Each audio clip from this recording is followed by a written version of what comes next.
We've got a 2010 Toyota Highlander Limited Edition 3.5 liter V6.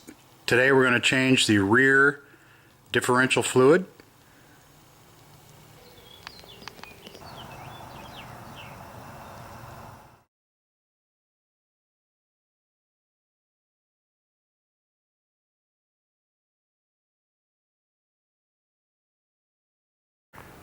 I've got it up on ramps with some jack stands underneath. You could do this a couple different ways, just jack it up.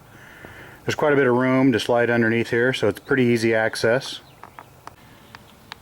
For tools, it's pretty basic. I've got the 3/8 inch drive, some hex sockets. It's going to be a 10 millimeter. I've got some 80-90 weight gear oil here. The owner's manual does not say anything about limited slip being needed. This does cover that though. It never hurts to have the limited slip additive in your oil. The other way is not good. If you need it and you don't have it, that's bad.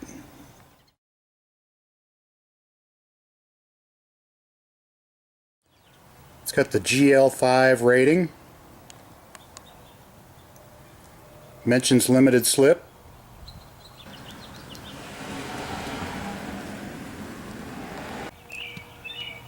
Once we get the plug out, the upper one, we'll determine whether we can get an angle to squeeze this bottle in there, which would be easier, or whether we're going to have to use some kind of a pumping device. We've also got a selection of crush washers. If we think we need a new washer, we'll find one of these that'll work.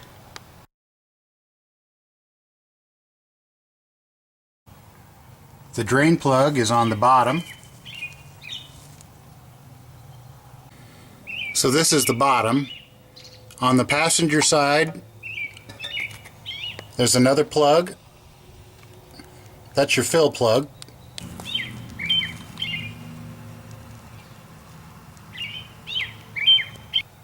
You always want to start by trying to crack open the fill plug. That way you know you don't want to drain it and then find out you can't get the fill plug out. It makes it hard to fill. So try and crack that one first. If you can get that one out, then we'll go ahead and loosen this one, drain it into a pan. You might want to take an ice pick or a small screwdriver and try and clean any dirt out of that plug. You want to make sure your hex goes in there quite a ways. If you can, tap it with a small hammer and make sure it's bottomed out. I've got them both cracked loose. Got my drain pan right below it. So we're going to go ahead and back this out of there.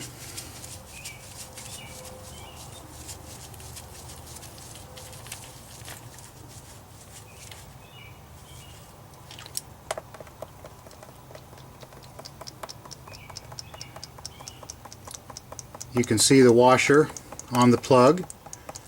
That plug has a magnet on the end of it. So we'll just let this drain. Looks fairly clear, so it's in halfway decent shape.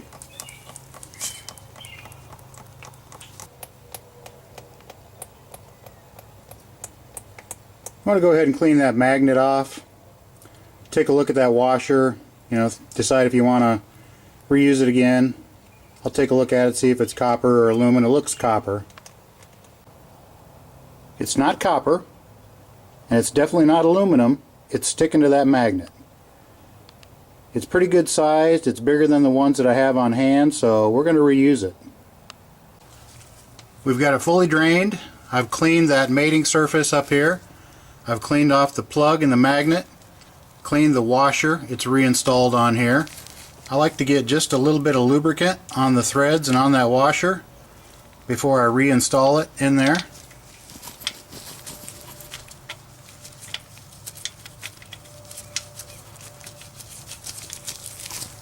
We'll get that started. As far as torque, I don't know. It's a pretty good sized bolt. 45 foot-pounds isn't going to hurt it at all. I'm just going to cinch it to what I think feels good. So there's the drain plug, got that tightened up. There's the fill plug, we'll get that out of there, and then we'll decide how we're going to get the new fluid squirted in there. Well, there's the fill plug. That's what it looks like.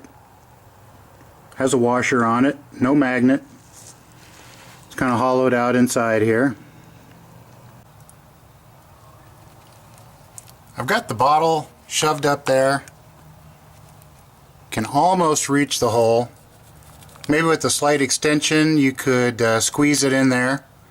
I'll probably just go ahead and pump it in, but one way or the other, just keep pumping it into that hole until it starts running out. Now a lot of people are going to get all crazy about it's got to be on level ground and so on and so forth, but you know what? It's close enough. Here's the setup. Got a 4-inch block. Got the bottle of 80-90 weight gear lube sitting on that. Got the pump there. Hose going on up. And tucked into that hole up there. Went in there pretty good, so it's probably not going to pop out real easy. Then just start pumping her in.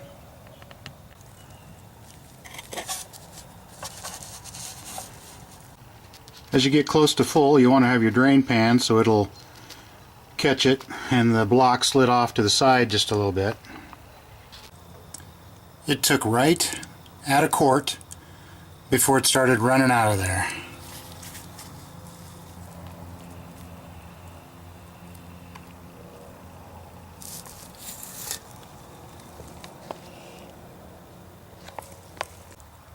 Best to do this inspection before you start, because I've got a little bit of oil here that was not there when I started. But you want to check, make sure you don't see oil getting slung out of these axles here on either side. You know, if you see oil slung all over the place or all over in this area, you have a problem. You've also got your drive shaft here. There's going to be a seal up in here somewhere. If it was leaking, you'd see oil slung all over this area. This is nice and dry, so I don't think we have any issues there.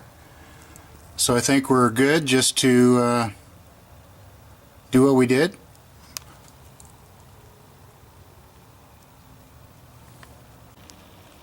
While you're under here, you know, you want to check all kinds of places, you know, looking for torn boots, torn boot here, there, you know, any kind of cracked brake hose, any fluids being slung anywhere. It's also a good time to check your air pressure in your spare. I had to add just a little piece of flexible, like silicone hose to the end of that tube so I could get to the bottom, but other than that, this pump worked great.